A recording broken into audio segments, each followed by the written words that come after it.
Baik, terima kasih atas kesempatannya. Di sini kami dari kelompok 7, Departemen Keuangan B akan mempresentasikan tentang pusat laba. Nah, di sini anggota kami terdiri dari yang pertama ada Vivi Fauziah Junaidi dengan NIM 163, saya sendiri, ada Alfia Kholifia dengan NIM 428, ada Rahmadani Desi Wulandari dengan NIM 431, dan yang keempat ada Huzaima Irbasaldi dengan NIM 434, dan yang terakhir ada Nurul Iza Rihadatul Ais dengan NIM 786. Nah, di sini saya Vivi Fauziah Junaidi dengan NIM 163 akan mempresentasikan tentang timbangan umum. Nah, sebuah organisasi fungsional adalah organisasi di mana setiap fungsi produksi atau pemasaran utama dilakukan oleh unit organisasi yang terpisah. Jadi di sini ketika organisasi semacam itu diubah menjadi organisasi di mana setiap unit utama bertanggung jawab atas pembuatan dan pemasaran, proses tersebut disebut divisi. Nah, di sini sebagai aturan, perusahaan membuat unit bisnis karena mereka telah memutuskan untuk mendelegasikan lebih banyak wewenang kepada manajer operasi. Meskipun di tingkat pendelegasian mungkin berbeda dari satu perusahaan ke perusahaan lain, otoritas penuh untuk menghasilkan keuntungan tidak pernah didelegasikan ke suatu segmen bisnis. Selanjutnya yaitu di pertimbangan umum terdapat 3 kondisi. Yang pertama, satu kondisi untuk mendelegasikan tanggung jawab laba. Nah, di sini banyak keputusan manajemen melibatkan proposal untuk meningkatkan biaya dengan harapan peningkatan pendapatan penjualan yang lebih besar. Jadi di sini maksudnya yaitu keputusan seperti itu dikatakan melibatkan pertukaran biaya atau pendapatan. Contohnya yaitu biaya iklan tambahan. Sebelum aman untuk mendelegasikan keputusan trade-off, manajer tingkat yang lebih rendah harus ada 2 kondisi. Yang pertama, manajer harus memiliki akses ke informasi relevan yang diperlukan untuk membuat keputusan. Yang kedua, harus ada beberapa cara untuk mengukur keefektifan trade-off yang telah dibuat oleh manajer. Nah, di sini langkah utama dalam menciptakan pusat laba yaitu menentukan titik terendah dalam sebuah organisasi di mana 2 kondisi ini berlaku. Jadi di sini semua pusat tanggung jawab masuk ke dalam suatu kontinum, mulai dari yang jelas harus menjadi pusat laba hingga yang jelas tidak seharusnya. Yang kedua ada keuntungan dari pusat laba. Nah, keuntungan dari pusat laba ini sebagai berikut. Yang pertama ada kualitas keputusan dapat meningkat karena dibuat oleh manajer yang paling dekat dengan titik keputusan. Yang kedua ada kecepatan keputusan operasional dapat ditingkatkan karena tidak harus dirujuk ke kantor pusat perusahaan. Nah, yang ketiga ada manajemen kantor pusat yang dibebaskan dari pengambilan keputusan sehari-hari dapat berkonsentrasi pada masalah yang lebih luas. Nah, yang keempat ada manajer yang tunduk pada batasan perusahaan yang lebih sedikit, lebih bebas menggunakan imajinasi dan inisiatif mereka. Nah, yang kelima ada karena pusat laba mirip dengan perusahaan independen, pusat laba menyediakan tempat pelatihan yang sangat baik untuk manajemen umum. Manajer mereka mendapatkan pengalaman dalam mengelola semua area fungsional, dan manajemen di atas mendapatkan kesempatan untuk mengevaluasi potensi mereka untuk pekerjaan tingkat yang lebih tinggi. Nah, yang ketiga, di sini ada kondisi kesulitan dengan pusat laba. Yang dimaksud pembentukan pusat laba dapat menyebabkan kesulitan ini yaitu yang pertama ada pengambilan keputusan yang terdesentralisasi akan memaksa manajemen puncak untuk lebih mengandalkan laporan pengendalian manajemen daripada pada pengetahuan pribadi suatu operasi yang mengakibatkan hilangnya kendali. Nah, yang kedua ada jika manajemen kantor pusat lebih mampu atau lebih terinformasi daripada manajer pusat, laba rata-rata, kualitas keputusan yang dibuat di tingkat unit dapat berkurang. Nah, yang ketiga ada gesekan dapat meningkat karena argumen mengenai harga pengalihan yang sesuai, penetapan biaya umum, dan kredit untuk pendapatan yang sebelumnya dihasilkan bersama oleh 2 atau lebih unit bisnis yang bekerja sama. Nah, selanjutnya ada Divisi dapat membebankan biaya tambahan karena manajemen tambahan, personal staff, dan pencatatan diperlukan, dan dapat menyebabkan redundasi tugas di setiap pusat laba. Nah, yang terakhir ada manajer umum yang kompeten mungkin tidak ada dalam organisasi fungsional karena mungkin tidak ada cukup kesempatan bagi mereka untuk mengembangkan kompetensi manajemen umum. Dan yang selanjutnya akan dilanjutkan oleh rekan saya. Terima kasih atas kesempatannya. Perkenalkan, nama saya Alfia Holivia dengan NIM 2018-310-428. Di sini saya akan melanjutkan presentasi dari rekan saya. Saya akan menjelaskan tentang unit bisnis sebagai pusat laba. Unit bisnis dibuat sebagai pusat laba karena manajer bertanggung jawab atas unit bisnis tersebut. Otoritas manajer unit bisnis dibatasi dalam berbagai cara yang harus tercermin dalam desain dan operasi pusat laba. Dalam unit bisnis sebagai pusat laba ini, terdapat batasan otoritas unit bisnis, di mana batasan otoritas unit bisnis ini dibagi menjadi dua, yaitu batasan dari unit bisnis lain dan kendala dari manajemen perusahaan. Yang pertama, saya akan menjelaskan tentang batasan dari unit bisnis lain.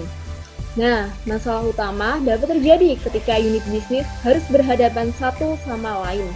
Mengelola pusat laba dalam kaitannya dengan kontrol, terdapat 3 jenis keputusan, di antaranya yang pertama, keputusan produk, yang contohnya barang atau jasa apa yang akan dijual dan dibuat. Yang kedua, keputusan pemasaran, yang contohnya bagaimana, di mana, dan untuk apa barang atau jasa ini dijual. Yang ketiga, keputusan pengadaan, yang contohnya bagaimana cara mendapatkan atau memproduksi barang atau jasa tersebut. Jika manajer unit bisnis mengendalikan ketiga aktivitas tersebut, biasanya tidak ada kesulitan dalam menetapkan tanggung jawab laba dan mengukur kinerja. Semakin besar tingkat integritas dalam sebuah perusahaan, semakin sulit untuk menetapkan tanggung jawab ke satu pusat laba untuk ketiga aktivitas dalam lini produk tertentu. Sehingga, jika keputusan produksi, pengadaan, dan pemasaran untuk satu lini produk dipisahkan di antara 2 atau lebih unit bisnis, mungkin sulit untuk memisahkan kontribusi setiap unit bisnis terhadap kesuksesan lini produk secara keseluruhan. Yang kedua yaitu kendala dari manajemen perusahaan. Kendala yang diberlakukan oleh manajemen perusahaan dapat dikelompokkan menjadi 3 jenis. Yang pertama, dihasilkan dari pertimbangan strategis. Yang kedua, dihasilkan karena keseragaman diperlukan. Yang ketiga, dihasilkan dari ekonomi sentralisasi. Salah satu kendala utama pada unit bisnis diakibatkan oleh pengendalian perusahaan atau investasi baru. Unit bisnis harus bersaing satu sama lain untuk mendapatkan bagian dari dana yang tersedia. Pemeliharaan citra perusahaan yang tepat mungkin memerlukan kendala pada kualitas produk atau aktivitas hiburan masyarakat. Salah satu kendala perusahaan adalah bahwa unit bisnis harus sesuai dengan akuntansi perusahaan dan sistem pengendalian manajemen. Batasan perusahaan tidak menyebabkan masalah yang parah dalam struktur desentralisasi selama hal tersebut ditangani secara eksplisit. Manajemen unit bisnis harus memahami perlunya sebagai besar kendala dan harus menerima dengan baik. Sekian presentasi dari saya. Selanjutnya akan dilanjutkan oleh rekan saya. Terima kasih atas kesempatannya. Perkenalkan, nama saya Rahmadani Desi Wulandari dengan NIM 2018-310-431. Jadi di sini saya akan melanjutkan presentasi dari rekan saya. Nah, selanjutnya ada pusat keuntungan lainnya. Maksudnya, selain unit bisnis yang sudah dijelaskan oleh rekan saya, ada pula contoh lain dari pusat laba. Yang pertama ada unit fungsional dan yang kedua ada organisasi lain. Next. Nah, untuk unit fungsional sendiri apabila sebagai pusat laba, pada perusahaan multibisnis, setiap unit itu diberlakukan sebagai penghasil laba yang independen, tetapi bisa saja terorganisasi dalam bentuk fungsional. Misalnya seperti aktivitas pemasaran, aktivitas manufaktur, dan aktivitas unit layanan dan dukungan. Untuk aktivitas pemasaran dapat diubah menjadi pusat laba dengan membebankan biaya yang dijual. Harga transfer dari aktivitas pemasaran ini memberikan informasi yang relevan kepada manajer pemasaran untuk membuat trade-off pendapatan atau biaya yang optimal. Sedangkan praktik standar mengukur manajer pusat laba berdasarkan profitabilitas pusat dengan memberikan pemeriksaan tentang seberapa baik trade-off ini telah dilakukan dan harga transfer dibebankan ke pusat laba berdasarkan biaya standar, bukan biaya yang sebenarnya dari produk yang dijual. Selanjutnya ada aktivitas manufaktur. Aktivitas manufaktur biasanya merupakan pusat pengeluaran dengan manajemen yang dinilai berdasarkan kinerja, biaya standar, dan anggaran overhead. Namun, ukuran dari aktivitas manufaktur menimbulkan masalah karena tidak selalu menunjukkan seberapa baik manajer melakukan semua aspek pekerjaannya. Oleh karena itu, jika kinerja proses manufaktur diukur terhadap biaya standar, disarankan untuk melakukan evaluasi secara terpisah atas aktivitas seperti pengendalian kualitas, penjadwalan produksi, dan keputusan pengambilan atau pembelian. Ada pula cara untuk mengukur aktivitas organisasi manufaktur secara keseluruhan, seperti mengubahnya menjadi pusat laba dan memberikan kredit untuk harga jual produk dikurangi perkiraan biaya pemasaran. Dan yang terakhir, ada unit layanan dan dukungan. Unit seperti pemeliharaan, teknologi informasi, transportasi, teknik, konsultasi, layanan pelanggan, dan aktivitas pendukung serupa, semuanya itu dapat dijadikan pusat laba. Mereka menagih pelanggan untuk pelayanan yang diberikan dengan tujuan keuangan guna menghasilkan bisnis yang cukup sehingga pendapatan mereka akan sama dengan pengeluaran mereka. Ketika unit layanan diatur sebagai pusat laba, manajer akan termotivasi untuk mengontrol biaya guna mencegah pelanggan pergi ke tempat lain. Sementara manajer unit penerima termotivasi untuk membuat keputusan tentang apakah penggunaan layanan sepadan dengan harganya. Baik, sekian dari saya. Selanjutnya akan dijelaskan oleh rekan saya. Terima kasih atas kesempatannya. Saya Huzaima dengan NIM 2018-310-434. Di sini saya akan melanjutkan presentasi dari rekan saya. Setelah kita mengenal apa itu unit fungsional, selanjutnya yang akan kita bahas yaitu organisasi lain. Nah, dalam organisasi lain ini, perusahaan dengan operasi cabang yang bertanggung jawab untuk memasarkan produk mereka pada wilayah tertentu seringkali dijadikan sebagai pusat keuntungan yang wajar. Meskipun manajer cabang tidak memiliki tanggung jawab manufaktur atau pengadaan, profitabilitas seringkali menjadi ukuran yang terbaik dari kinerja mereka. Selain itu juga, pengukuran keuntungan merupakan alat motivasi yang sangat baik. Jadi, pusat keuntungan dapat kita ambil contoh seperti toko yang merupakan sebagian besar dari rantai retail, kemudian restoran yang berada dalam rantai makanan cepat saji atau fast food, dan juga hotel dalam rantai perhotelan. Nah, setelah kita mempelajari tentang pusat keuntungan lainnya yang terdiri dari unit fungsional dan organisasi lain, sekarang kita akan beranjak ke mengukur profitabilitas. Nah, di sini terdapat dua jenis pengukuran profitabilitas yang dapat digunakan untuk mengevaluasi pusat laba. Yang pertama yaitu ukuran kinerja manajemen dan ukuran kinerja ekonomi.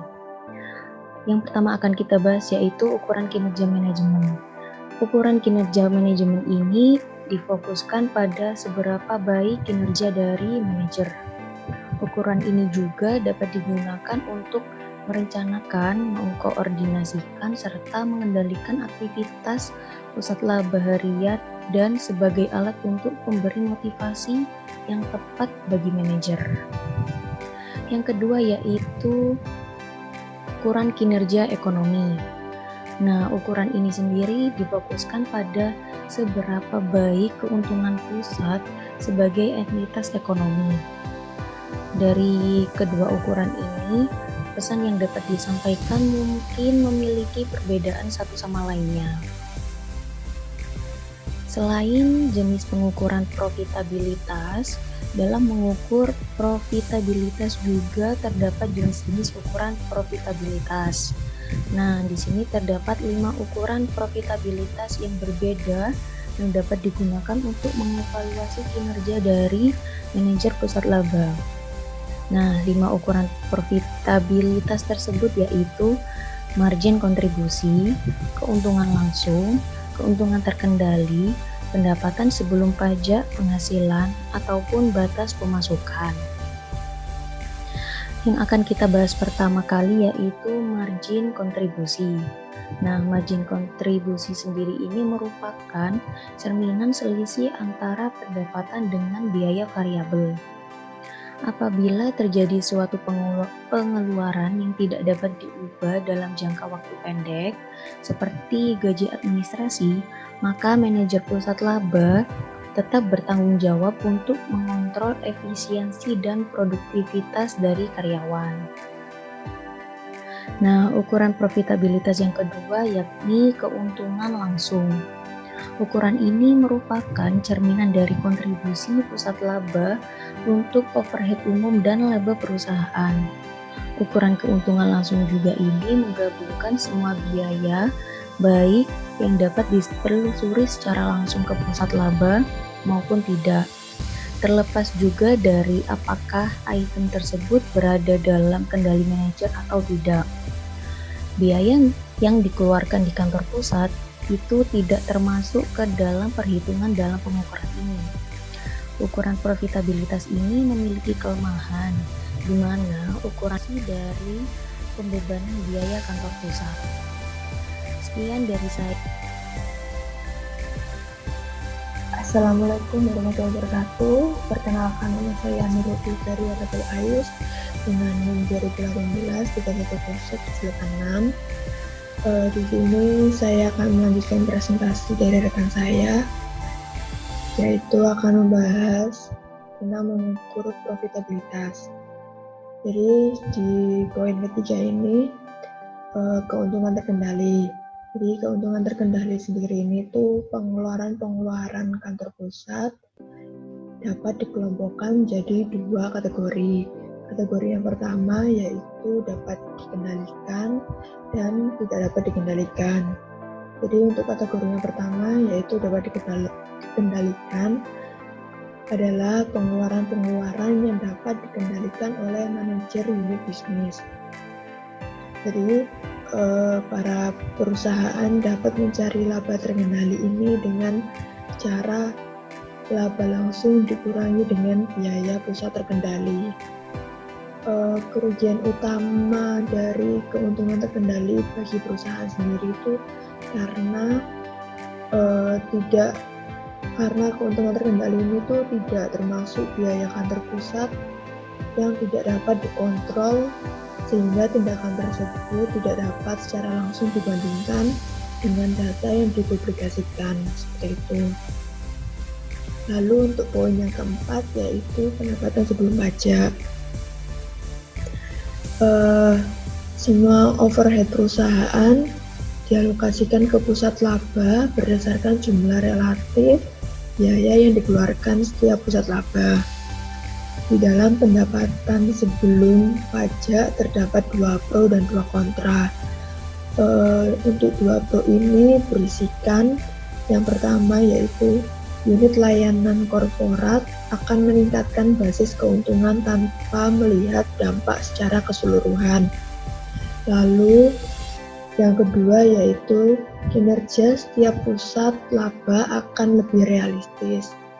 Dua tersebut adalah kontra. Lalu yang pro, yang dua tadi itu termasuk pro, yang sekarang adalah kontra. Jadi yang kontra itu berisikan yang pertama itu biaya yang dikeluarkan tidak dapat dikontrol oleh manajer pusat laba. Lalu yang kedua sulit mengalokasikan layanan staf perusahaan, seperti itu.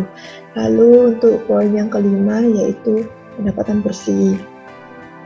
Perusahaan mengukur pusat laba yang besar, laba bersih setelah pajak penghasilan. Perusahaan menggunakan pendapatan bersih untuk menghitung pendapatan per saham mereka. Jadi analisis bisnis menyebutkan bahwa pendapatan bersih sebagai laba bersih karena berada di bagian bawah laporan laba rugi. Terdapat dua kontra saat menggunakan pendapatan bersih ini atau pengukuran ini. Jadi yang pertama yaitu pendapatan setelah pajak adalah persentase dari pendapatan sebelum pajak. Dan yang kedua yaitu keputusan mempengaruhi pendapatan pajak. Seperti itu. Lalu untuk poin yang keenam yaitu pendapatan. Seluruh penerimaan baik berupa uang maupun barang yang berasal dari pihak lain maupun hasil industri yang dapat dinilai itu adalah pendapatan. Dua atau lebih pusat laba dapat berpartisipasi dalam upaya penjualan yang sukses. Banyak perusahaan mencoba untuk melepas tanggung jawab dari penjualan umum. Mungkin ada beberapa hal yang menyebabkan perusahaan tersebut melepas tanggung jawab tersebut. Lalu selanjutnya yaitu pertimbangan manajemen. Jadi pertimbangan manajemen itu sebagian perusahaan kebingungan dalam mengukur kinerja manajer pusat laba sehingga dapat mengakibatkan kegagalan untuk memisahkan pengukuran manajer dari pengukuran ekonomi pusat laba. Tingkat pengaruh bervariasi dan selalu ada hal di mana manajer memberikan pengaruh tetapi hanya memiliki sedikit kendali yang nyata. Sekian dari kelompok kami. Maaf apabila ada salah kata. Terima kasih. Wassalamualaikum warahmatullahi wabarakatuh.